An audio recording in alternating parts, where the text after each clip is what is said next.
Hello everyone, नमस्कार दोस्तों, welcome to true IAS and PCS. Continue करते हैं दोस्तों अपनी उपेंद्र सिंह की डिस्कशन को। और ये बॉक्स हमारा जो इनकम्प्लीट रह गया है इसको हम पढ़ते हैं ज़रा। इसके बाद हमारा जो टॉपिक चल रहा था वो कंप्लीट हो जाएगा।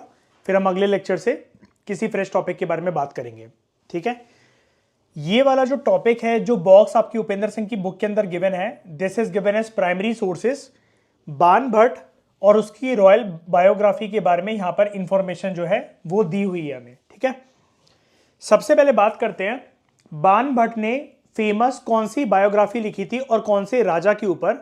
तो बान भट्ट की जो बायोग्राफी है उसका नाम है हर्षचरिता, ठीक है। ये इंडिया में रेप्यूटेड है, ये वाली बुक बान भट्ट के द्वारा लिखी गई as one of the oldest surviving biography in India.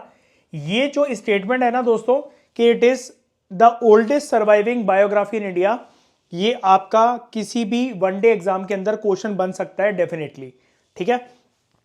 तो यहां पर क्या है, एनसीईआरटी वगैरह में या फिर दूसरी किताबों के अंदर जब आप बान भट्ट के बारे में या फिर हर्षचरिता बुक के बारे में जब आप सुनते हो तो वहां पर सिर्फ आपको इतनी सी इंफॉर्मेशन दी जाती है कि हर्षचरिता नाम की एक बुक है जिसको एक ऑथर ने, बान भट्ट ने लिखा हुआ है, पुराने इतिहास के साथ ये एसोसिएटेड है। लेकिन उपेंद्र सिंह की बुक में ये जो बॉक्स गिवन है, दिस इज वेरी इंप्रेसिव। यहां पर आपको बहुत डिटेल्ड में इंफॉर्मेशन मिलेगी, डिटेल्ड मैनर के अंदर, विद रिस्पेक्ट टू बान भट्ट, इनकी लाइफ के बारे में और हर्षचरिता के बारे में भी। तो राइटर हमें यहां पर यह बता रहे हैं कि बान भट्ट के द्वारा लिखी गई हर्षचरिता की जो किताब है उसके अंदर आपको ज्यादातर बातें जो है वो देखने को मिलती हैं हर्ष की, राजा हर्ष की, ठीक है। और राजा हर्ष जो थे वो कौन सी डायनेस्टी से बिलोंग करते थे? वो बिलोंग करते थे पुष्यभूति डायनेस्टी से। उनके ऊपर इन्होंने किताब लिखी। अब बान भट्ट को इन्होंने क्यों रिस्पॉन्सिबिलिटी थी या फिर ये बान भट्ट से क्यों इंप्रेस हो गए राजा हर्ष, इसको भी हम थोड़ी देर के अंदर जानेंगे। लेकिन अपनी इस किताब हर्षचरिता के अंदर इन्होंने सिर्फ राजा हर्ष के बारे में बात नहीं करी बान भट्ट ने। बान भट्ट जो है यहां पर अपने बारे में भी हमें कुछ ना कुछ बताते हैं।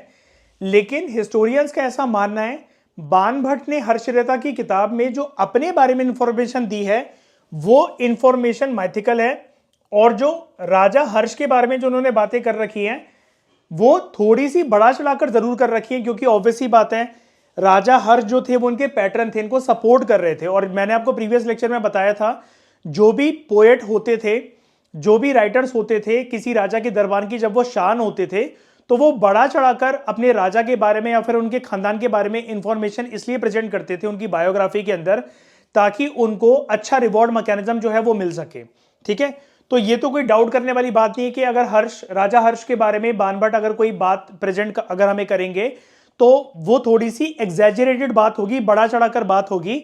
लेकिन जब बान भट्ट अपने बारे में कोई इंफॉर्मेशन हमें प्रेजेंट करते हैं तो हिस्टोरियंस का ऐसा मानना है कि वो माइथिकल है, और राजा हर्ष के बारे में जो इंफॉर्मेशन प्रेजेंटेड है वो हिस्टोरिकल फैक्ट्स हैं, हालांकि वो थोड़े से एग्जैजरेटेड है।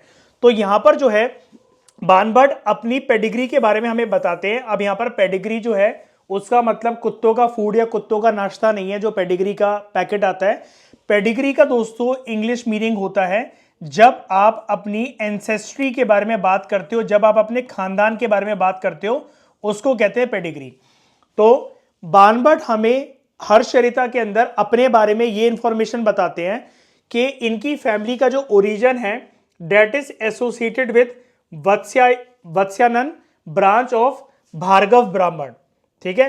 भार्गव ब्राह्मण एक कैटेगरी थी ब्राह्मणों की, उसकी जो सब ब्रांच थी वत्स्यायन जो ब्राह्मण होते थे उनसे इनका परिवार बिलोंग करता था, ठीक है। सिर्फ इतनी इंफॉर्मेशन इनके बारे में गिवन है। अपने बारे में जो ये बताते हैं, थोड़ी सी और इंफॉर्मेशन इनका बचपन के बारे में, इनका चाइल्डहुड कैसा था, वो अभी हम अगले पैराग्राफ में देखने वाले हैं।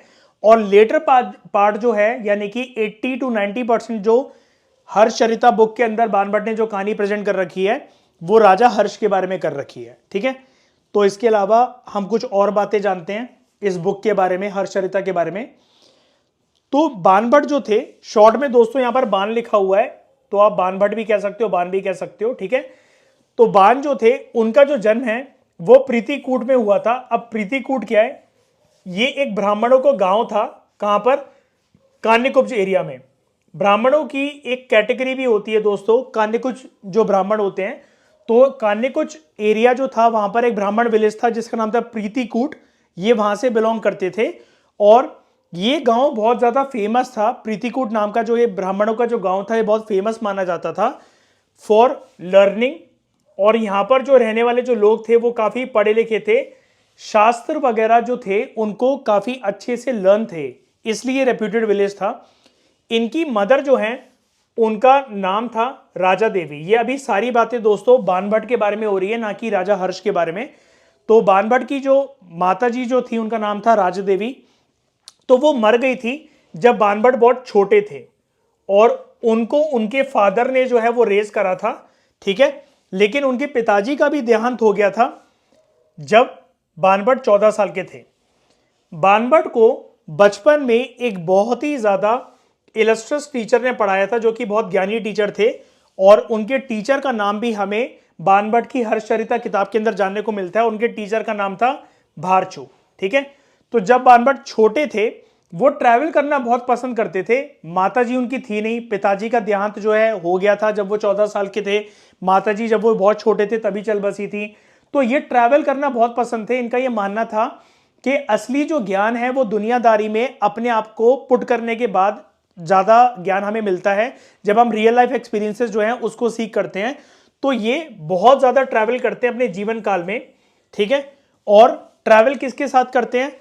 शुरुआती दौर में ये अपने हाफ ब्रदर्स के साथ ट्रैवल करते हैं।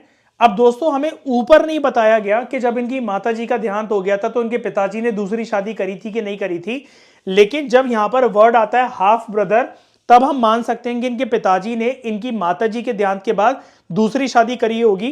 क्योंकि हाफ ब्रदर का दोस्तों इंग्लिश मतलब ये होता है कि आपके जो पेरेंट हैं उनमें से एक जो है कॉमन पेरेंट है आपके भाइयों के साथ, ठीक है। अब अगर आपके कोई सगे भाई बहन है दोस्तों तो आपकी बहन के जो माता पिता हैं वही आपके माता पिता हैं।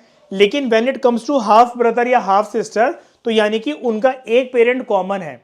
अब फादर इनके जो थे वो जिंदा थे, उनके फादर ने दूसरी शादी करी होगी।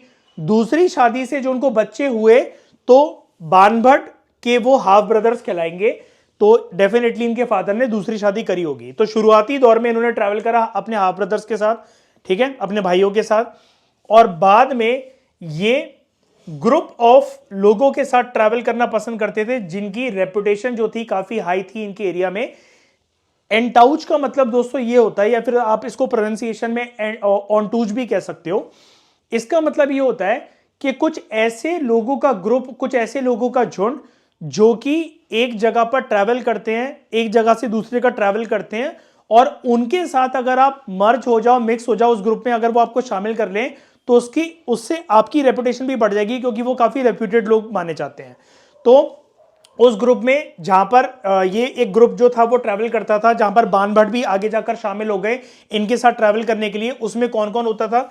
उसमें कवि होते थे बड़े सारे, फिलोसफर जो थे वो होते थे, आर्टिस्ट होते थे, एक्टर्स होते थे, मंक्स जो हैं, जो साधु संत हैं, एसेटिक जो होते हैं जिन्होंने ब्रह्मचर्य का पालन करा होता है वो थे, ठीक है। कुछ गैमलर्स भी थे, सिंगर थे, गोल्ड स्मिथ थे, और एक नाचने वाली लड़की भी जो थी वो भी थी। लेकिन ये जो ग्रुप था पूरा का पूरा ये बहुत फेमस ग्रुप था, ठीक है। और उसके साथ बाणभट्ट जब ट्रैवल करते हैं उस ग्रुप के साथ तो उनको थोड़ी बहुत रेपुटेशन जो है वो मिल गई थी, आसपास के इलाकों में लोग इनको जानने लगे थे, ठीक है। अब ये तो हो गई बात बाणभट्ट की। जैसा कि हम बात कर रहे थे कि बाणभट्ट ने हर्षचरिता में जो भी बातें करी हैं थोड़ी सी बात उन्होंने अपने बारे में करी है। राइटर स्पीक्स अबाउट हिमसेल्फ, तो इनके जीवन काल के बारे में जो भी हमें फैक्ट्स वगैरह जानने थे वो हमने जान लिए। अब जो सेकंड हाफ है वो हिस्टोरिकल है, और वो हिस्टोरिकल चीजें हमें जाननी है विद रिस्पेक्ट टू राजा हर्ष, ठीक है, जिनके ऊपर बाणभट्ट जी ने हर्षचरिता नाम की जो किताब है वो लिखी। तो अब हम राजा हर्ष के बारे में जानते हैं और बाणभट्ट का इनके साथ इंटरेक्शन हुआ कैसे। तो एक बार की बात है, हमें हर्षचरिता किताब के अंदर ये सारी बातें बताई जाती हैं कि एक दिन क्या हुआ, बाणभट्ट को एक लेटर रिसीव हुआ, ठीक है। उस लेटर में ये लिखा हुआ था कि तुम्हें अपनी पेशी देनी है राजा हर्ष के दरबार में, उनके कोर्ट में तुम्हें हाजिरी लगानी है, उन्होंने तुम्हें बुलाया है, ठीक है। अब राजा हर्ष जब इनसे बाणभट्ट से जब मिलते हैं तो इनके बीच में जो मीटिंग है वो बहुत बुरी तरीके से स्टार्ट होती है, क्योंकि जो राजा हर्ष को बाणभट्ट के बारे में इंफॉर्मेशन बताई गई थी तो वो कुछ ऐसी बताई गई थी कि शुरू से इसके माता पिता रहे नहीं है, ठीक है। और राजा हर्ष ने ऐसी गॉसिप सुनी थी इसके बारे में कि इसके माता पिता शुरू से रहे नहीं है और ये काफी आवारा रहा है, बचपन से इधर उधर घूमता रहा है। जैसे अभी हमने ग्रुप के बारे में जाना था, ये जाना था, ये ट्रैवल करना बहुत पसंद करता था। तो ये सारी गॉसिप जो है राजा को सुनने को मिलती है सॉरी, राजा हर्ष को बाणभट्ट के बारे में, ठीक है, कि बाणभट्ट जो है काफी आवारा है, इधर उधर ट्रैवल करता रहता है, काफी ढीठ है, स्टबन है। इस तरह की बेकार आइडेंटिकल जो इमेज थी वो बाणभट्ट के साथ एसोसिएटेड होकर राजा हर्ष के कानों में पड़ती है। तो जैसे क्या होता है, अगर आप किसी पर्सन से अभी तक मिले नहीं हो और मैं उसके बारे में अगर आपको कोई भी इंफॉर्मेशन बताऊं, चाहे वो सच्ची हो चाहे झूठी हो, तो आपके दिमाग में उससे मिलने से पहले वही आइडेंटिटी क्रिएट हो जाएगी, फिर आप उसी नजरिए से उस पर्सन को देखोगे मिलने के बाद, है ना। तो यहां पर जो भी राजा हर्ष को जो सुनने को मिला, बाणभट्ट को बहुत बुरा लगा कि यार राजा हर्ष जैसा मेरे बारे में सोच रहे हैं, मैं वैसा नहीं हूं, और अपने आप को बाणभट्ट अब डिफेंड करेंगे, ठीक है। तो शुरुआती दौर में जब ये मीटिंग चल रही थी तो राजा हर्ष ने उनको बहुत ही ज्यादा डिसरिस्पेक्टफुल तरीके से ट्रीट करा, लेकिन बाणभट्ट वॉज ओके कि भाई राजा हर्ष को भड़काया गया है, इनको गलत इंफॉर्मेशन प्रोवाइड करी गई है। वो राजा हर्ष को बोलते हैं मुझे अपने बारे में सर जी आपको बताने दो, मैं ऐसा नहीं हूं, जैसे इंफॉर्मेशन आपके पास है मेरे बारे में, जैसा आपको मेरे बारे में बताया गया है। तो वो अपने आप को डिफेंड करते हैं बाणभट्ट, और एक बात के ऊपर आर्ग्यू करते हैं कि मैं मानता हूं कि बचपन से ही जब मैं छोटा था तो मैं थोड़ा सा वाइल्ड नेचर का रह चुका हूं, यानी कि मेरे को घूमना फिरना इधर उधर जाना बहुत पसंद है। अब मेरे माता पिता थे नहीं, तो वो बताते हैं कि मुझे ये पता था, मुझे ऐसा लगता था कि असली जो ज्ञान है वो रियल दुनिया में छुपा हुआ है, वो ट्रैवल करते हुए सीखा जा सकता है, इसलिए मैं ट्रैवल करता था, मैंने कुछ भी गलत नहीं करा है। अगर आप मेरे बारे में जो करंट मेरी लाइफ है, जो मैं जीवन जो अभी करंटली बिता रहा हूं, उसमें वो अपनी रेपुटेशन को बताते हैं राजा हर्ष को बाणभट्ट, ठीक है। तो वो क्या बताते हैं, कहते हैं कि अगर सर जी आप मेरा बैकग्राउंड चेक करोगे ना, तो मैं बहुत ही ज्यादा एक रिस्पेक्टफुल ब्राह्मण फैमिली से आता हूं और करेंटली एक ब्लेमलेस शादीशुदा जिंदगी में बिता रहा हूं, यानी कि मेरे वाइफ के साथ मेरे रिश्ते जो हैं वो काफी अच्छे हैं और मैंने अपनी शादीशुदा जिंदगी में कुछ भी गलत काम नहीं करा है जिसके लिए मैं अपराधी ठहराया जाऊं, या फिर मेरी बीवी मुझ पे कोई इल्जाम लगाए कि मेरा कहीं अफेयर चल रहा है, किसी दूसरी औरत के साथ मेरा संबंध है। मेरा बैकग्राउंड भी बहुत अच्छा है और मेरी प्रेजेंट लाइफ भी बहुत अच्छी चल रही है, ठीक है। तो कुछ दिनों तक ये कॉन्वर्सेशन जो है राजा हर्ष के साथ बाणभट्ट की चलती है, और फाइनली राजा हर्ष ने बाणभट्ट के बारे में इनिशियली जो बातें सुन रखी थी, राजा हर्ष उसको अपने दिमाग से निकालते हैं और बाणभट्ट जो है उनके कोर्ट में one of the favourite person बन जाता है, क्योंकि वो राजा हर्ष की नजरों में फेवरेट पर्सन बन चुका था बाणभट्ट। और बहुत ज्यादा जो लग्जूरियस और जो लेविश प्रेजेंट्स थे और जो ऑनर्स थे, जो टाइटल्स थे, वो बाणभट्ट को दिए जाते हैं राजा हर्ष के द्वारा, ठीक है।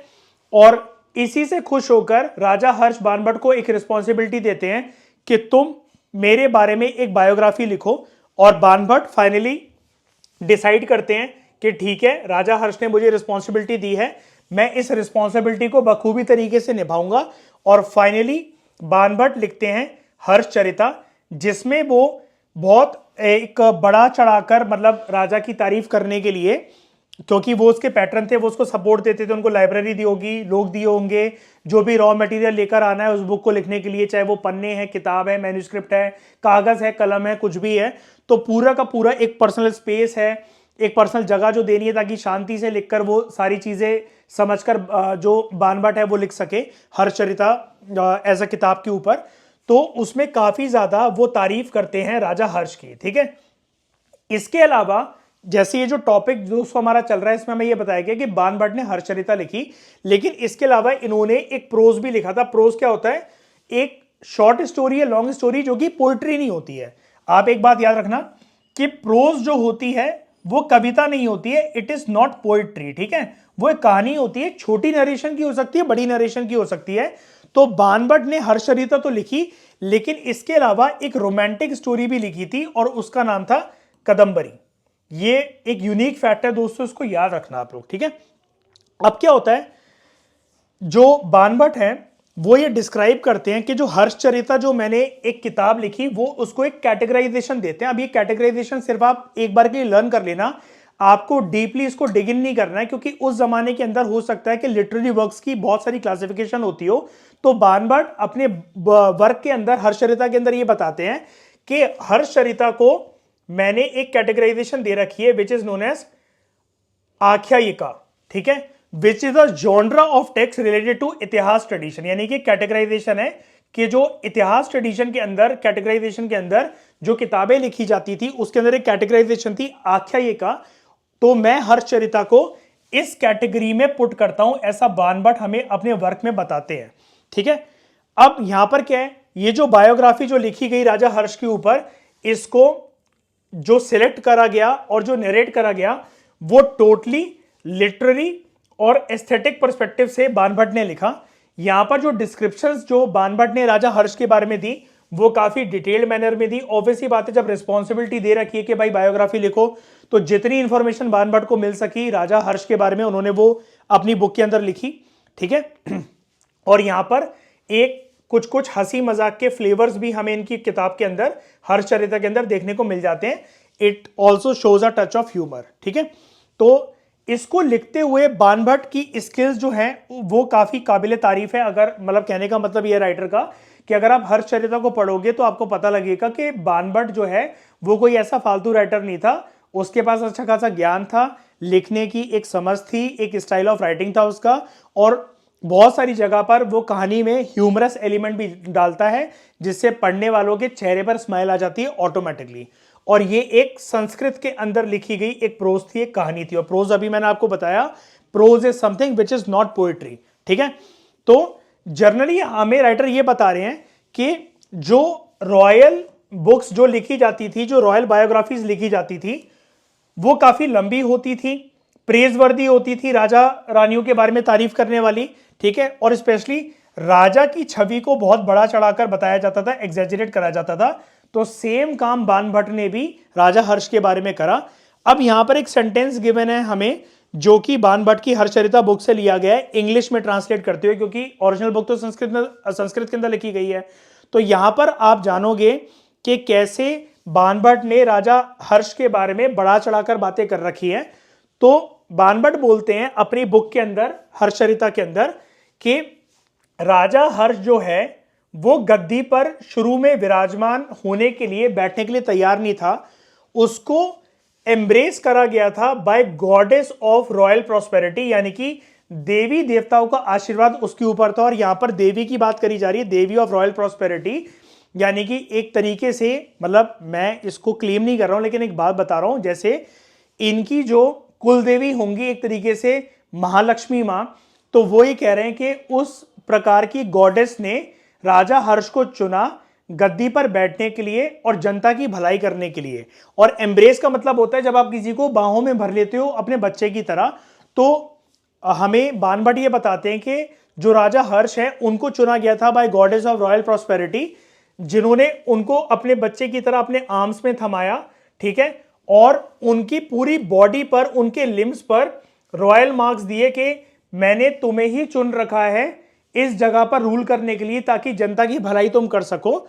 और बानभट्ट हमें यह बताते हैं कि शुरुआती दौर में जो राजा हर्ष थे वो रिलेक्टेंट थे कि मेरे को गद्दी पर, थ्रोन पर नहीं बैठना है इतनी बड़ी रिस्पॉन्सिबिलिटी लेने के लिए, लेकिन गॉडेस ऑफ रॉयल प्रॉस्पेरिटी के आशीर्वाद जो उनके सर के ऊपर था, तो उससे उन्होंने एक प्रण लिया, एक शपथ ली कि मैं जो है बिल्कुल भी फन नहीं करूंगा, मैं एक ऑस्टेरिटी वाला जीवन बिताऊंगा, जितना कम मेटेरियलिस्टिक लाइफ में बिता सकता हूं उतनी ही बिताऊंगा, जो जरूरत की चीजें हैं सिर्फ मैं उसी को जो है अपनी लाइफ में लेकर आऊंगा। तो it was hard like grasping the edge of a sword, जैसे तलवार के कोने बड़े पहने होते हैं, इस तरीके से राजा हर्ष ने अपने आप को संभाल कर रखा। उन्होंने लग्जूरियस जीवन नहीं बिताया, बल्कि वो जनता के लिए काम करना चाहते थे। और हमें बानभट्ट ये भी बताते हैं कि हर्षचरिता की बुक में कि राजा हर्ष ना एक चीज से और डरते थे कि जैसे बहुत सारे राजा जब रूल करना स्टार्ट करते हैं तो वो बहुत सारे कस्में वादे करते हैं, लेकिन बाद में वो स्टम्बल हो जाते हैं, लड़खड़ाने लग जाते हैं, अपनी राह से भटक जाते हैं, ठीक है। तो वो दूसरे राजा की तरह अपनी छवि राजा हर्ष नहीं बनाना चाहते थे। और जो उन्होंने कस्में वादे निभाए थे कि मैं लोगों की प्रोटेक्शन के लिए रिस्पॉन्सिबल रहूंगा, ठीक है, उसको उन्होंने बहुत अच्छे तरीके से निभाया। और क्या जनता उनको सच में एक अच्छा राजा मानती थी क्या? तो बाणभट्ट जो है हर्षचरिता की बुक में ये भी लिखते हैं कि वो एक काफी ज्यादा रेवर्ड यानी कि रिस्पेक्टफुल पर्सनैलिटी रहे हैं राजा हर्ष बीइंग अ राजा, क्योंकि एक गोरी सी मेड उनका काम करा करती थी, ठीक है। हमें बाणभट्ट ही बता रहे हैं ये हर्षचरिता की किताब के अंदर, जो कि उनके पैर के नाखूनों पर गिरकर, जैसे हम किसी के पैरों में गिर जाते हैं रिस्पेक्ट करने के लिए, तो उनके पैरों के नाखूनों पर गिर जाती थी और उनसे ऐसे आशीर्वाद लेती थी कि जैसे इस यूनिवर्स की 10 दिशाओं से वो आशीर्वाद ले रही हो।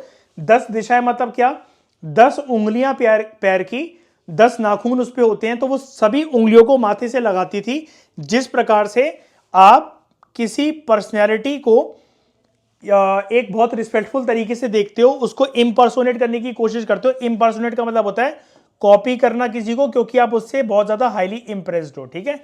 तो ये जो टेक्स्ट है थोड़ा सा आपको कॉम्प्लिकेटेड लगा होगा, आपको इसको कहीं यूज नहीं करना है, कहीं लिखना नहीं है। एक बार आपने समझ लिया, जस्ट बिकॉज यहां पर दे रखा था, तो मैं ये नहीं बोलना चाहता था कि इसका कोई मतलब नहीं है, इसको काट देते हैं आगे बढ़ते हैं।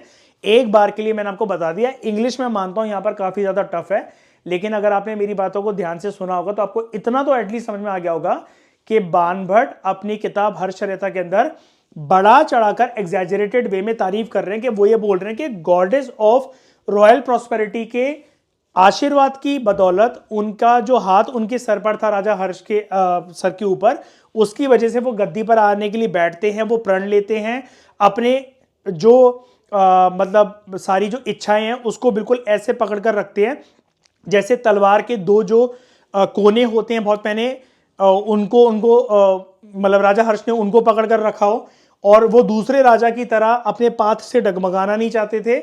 और उनके घर में काम कर रहे जो सर्वेंट्स थे, जैसे गोरी जो फीमेल सर्वेंट उनके घर में थी, हैंडमेड का मतलब होता है फीमेल सर्वेंट, ठीक है, फेयर मतलब गोरा, हैंडमेड मतलब फीमेल सर्वेंट। तो गोरी एक फीमेल सर्वेंट जो उनके घर में थी, वो उनसे इतना इंप्रेस होती थी कि उनकी इमेज को कॉपी करना चाहती थी कि हम भी ऐसा जीवन व्यतीत कर पाए, ये तो बिल्कुल एक आदर्श है, ठीक है, और उनके पैरों पर गिर पड़ती थी। तो ये वाली बात हमें बाणभट्ट जो है वो बताते हैं, कुछ ज्यादा ही एग्जैजरेट करके बाणभट्ट ने हमें ये वाली चीज बता दी। मुझे तो ये वाली बातें हजम नहीं हुई, आपको हुई हो तो आप बताना। तो अकॉर्डिंग टू सम स्कॉलर्स, अब स्कॉलर्स के बीच में ना दो कैटेगरी ऑफ स्कॉलर्स के बीच में दोस्तों डिबेट है विद रिस्पेक्ट टू बाणभट्ट की हर्षचरिता की जो किताब है उसके ऊपर। अब क्या डिबेट है? एक ग्रुप ऑफ स्कॉलर ये कहते हैं कि बाणभट्ट ने हर्षचरिता बुक को कंप्लीटली नहीं लिखा हुआ है। दूसरे ग्रुप ऑफ स्कॉलर्स ये कहते हैं नहीं जी, वो कंप्लीटेड बुक है, कुछ भी चीज उन्होंने छोड़ी नहीं है।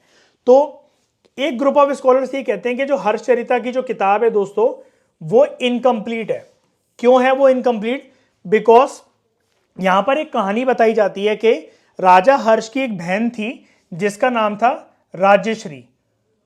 उसको किसी ने किडनैप कर लिया था, सॉरी किडनैप नहीं कर लिया था, वो अपनी जान देने जा रही थी, सती प्रथा कर रही थी। उस सती प्रथा को अपनाने से पहले राजा हर्ष अपनी बहन को बचा लेते हैं। वो जलती चिता पर बैठ गई थी एक बारी, ठीक है, from the flames of fire, जहां पर वो अपनी जिंदगी जो है वो जलाना चाहती थी। अभी देखो प्रॉपर तरीके से सती प्रथा है कि नहीं है वो हमें नहीं पता, लेकिन इंटरनेट पे बहुत सारे आर्टिकल्स मैंने ऐसे पढ़े थे कि शायद से सती प्रथा करने जा रही थी। और कुछ आर्टिकल्स ये भी बता रहे थे कि इसकी जो बहन थी वो आग अपने आप को लगाना चाह रही थी, या फिर किसी ने उसको किडनैप कर लिया था, तो वो लोग जलाना चाह रहे थे इसको। लेकिन अभी के लिए आप इसको इतना मान लो कि वो सती प्रथा कंडक्ट कर रही थी, लेकिन राजा हर्ष ने अपनी बहन को ऐसा नहीं करने दिया गया था, ठीक है।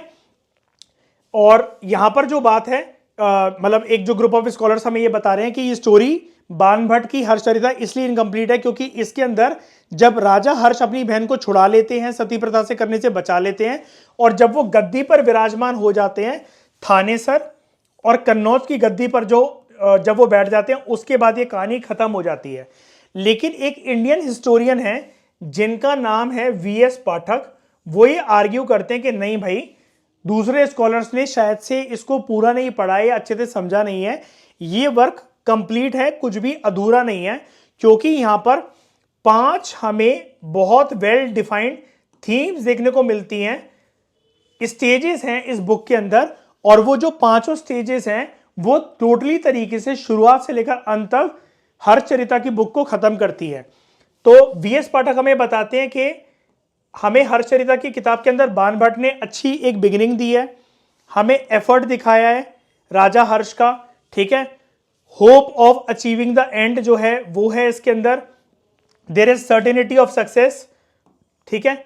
और एक कंक्लूजन भी हमें वेल डिफाइंड तरीके से दिया गया है।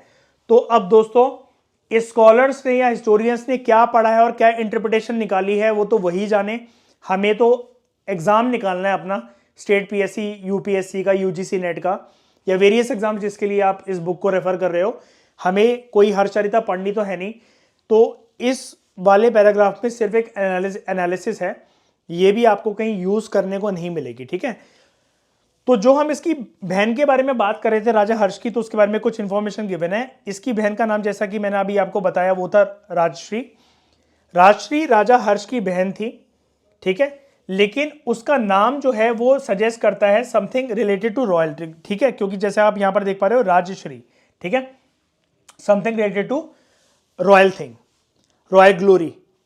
और इसके अंदर हमें यह भी बताया जाता है हर्षचरिता की किताब के अंदर कि राजा हर्ष ने अपनी बहन को रेस्क्यू करा था, जो कि वो जलती हुई चिता पर, अंगारों पर जो भी बैठी हुई थी, ठीक है। और ये चीज हमें दिखाता है कि वो एक रॉयल ग्लोरी का सिंबोलिज्म है कि एक भाई ने अपनी बहन की प्रोटेक्शन करी, ठीक है, और राजा होते हुए भी उसने अपनी बहन को जो है वो बचाया। चाहता तो अगर उसे गद्दी से प्यार होता या लालच होता कोई तो वो अपनी बहन को मरने देता, लेकिन वो ना पावर शेयरिंग में बिलीव करता था, इस लाइन का ये मतलब है, ठीक है। तो इसके अलावा जो बाण भट्ट है अपनी बुक हर्षचरिता के अंदर वो राजा हर्ष को एक ऐसी इमेज में पोर्ट्रे करते हैं कि राजा हर्ष एक बहुत ही आइडियल पर्सन है, एक एग्जाम्पलरी रूलर है। एग्जाम्पलरी रूलर का दोस्तों ये मतलब होता है जो कि एग्जाम्पल सेट करता है, ठीक है। लेकिन हमें कुछ कुछ बारीकियों से जब हम पढ़ते हैं हर्षचरिता की किताब को, न्यूआंसेस का मतलब होता है जब आप बहुत माइन्यूटली किसी चीज को देखते हो, जब आप बारीकियों के साथ किसी चीज को देखते हो, तो उन बारीकियों में हमें यहां पर राजा हर्ष के चरित्र पर थोड़ा सा डाउट भी होता है कि क्या वो सच में लालची था कि नहीं था। क्योंकि अभी हमें यहां पर यह बताया गया जब अपनी वो बहन को बचाते तो हमें लगता है कितना अच्छा भाई है, उसे सत्ता से इकलौता प्यार नहीं है, वो अपने भाई बहनों के साथ पावर शेयरिंग में बिलीव करता था। लेकिन हमें बाण भट्ट की इस हर्षचरिता की किताब में एक फ्रैट्रिसाइडल स्ट्रगल भी देखने को मिलता है। फ्रैट्रिसाइडल स्ट्रगल का दोस्तों ये मतलब होता है anything which is related to family issues. जब भी आपकी फैमिली के अंदर किसी प्रकार के कोई इश्यूज या कॉन्फ्लिक्ट्स होते हैं, पर्टिकुलरली अगर दोस्तों हम लोग बात करें वो जो कॉन्फ्लिक्ट्स अगर हैं भाई बहनों के बीच में है, सिबलिंग्स के बीच में है, तब हम इस टर्म को यूज करते हैं फ्रैट्रिसाइडल इश्यूज या फ्रैट्रिसाइडल कॉन्फ्लिक्ट या स्ट्रगल, ठीक है। तो गद्दी पर बैठने के लिए, गद्दी पर विराजमान होने के लिए हमें यहां पर कुछ फ्रैट्रिसाइडल स्ट्रगल भी देखने को मिलते हैं, जहां पर हमें यह बताया जाता है कि एक ब्रदरली लव जो बहुत गहरा था दो भाइयों के बीच में, राजा हर्ष और उनके जो भाई थे राज्यवर्धन, इनके बीच में। लेकिन उस प्यार के बावजूद भी गद्दी को लेकर दोनों भाइयों के बीच में लड़ाई होती है। तो राजा हर्ष को जो प्रॉपरली एक एग्जाम्पलरी रूलर कहा जा रहा है, एक आइडियल रूलर कहा जा रहा है बाण भट्ट के द्वारा, उसमें कहीं ना कहीं थोड़ी सी एक बात हमें यू टर्न होती हुई दिखती है कि शुरू में बताया जा रहा है कि बहन से बहुत प्यार करता था, बहन को बचाया उसने जलने से, मरने से। अगर गद्दी से लालच होता या पावर शेयरिंग नहीं देना चाह रहा होता अपने बहन भाइयों को तो क्यों बचाता, बहन को तो बचा लिया। लेकिन भाई के साथ अपने भाई का नाम क्या था, राज्यवर्धन, उसके साथ गद्दी को लेकर जो लड़ाई है वो भी हमें देखने को मिलती है। तो ये इन बातों पर हम यकीन करें कि नहीं करें कि ये एक आइडियल रूलर है, ये एक एग्जाम्पलरी रूलर है, ये हिस्टोरियंस के बीच में इसको लेकर एक डिबेट है फ्रॉम द पर्सपेक्टिव ऑफ बाण भट्ट, क्योंकि सब कुछ हमें राजा हर्ष के बारे में इतना डिटेल में बाण भट्ट ने ही बताया है। तो बाण भट्ट की कुछ बातों पर हमें टोटल तरीके से यकीन नहीं होता है, ये लिखा हुआ है यहां पर, ठीक है। आई होप आपको ये चीज समझ में आई होगी अच्छे तरीके से। तो अगले लेक्चर के अंदर दोस्तों हम बात करने वाले हैं the nature of ancient Indian historical traditions, इस टॉपिक के बारे में, ठीक है। तो इस डिस्कशन में दोस्तों फिलहाल इतना ही। Thank you very much for discussion.